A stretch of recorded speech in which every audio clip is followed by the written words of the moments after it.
Здравствуйте, друзья!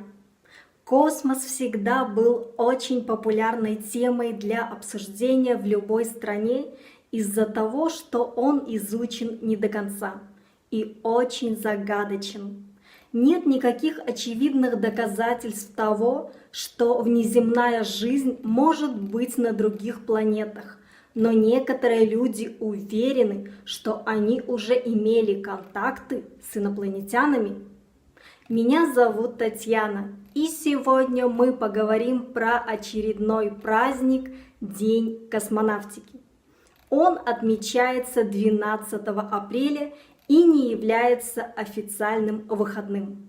У меня на канале уже есть одно видео про космос, поэтому в этом видео я предлагаю вам изучить полезные слова для описания космоса на русском языке.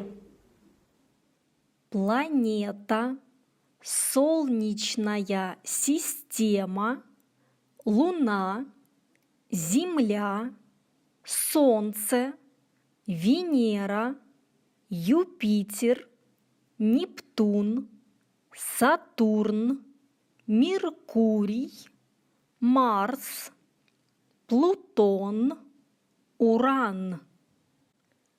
Астрономия, телескоп, астронавт, космонавт, искусственный спутник, космический корабль, ракета, космическая станция, инопланетянин, летающая тарелка.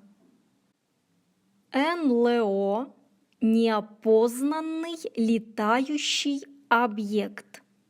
Звезда, созвездие, зодиак, галактика, Вселенная, комета, астероид, метеорит.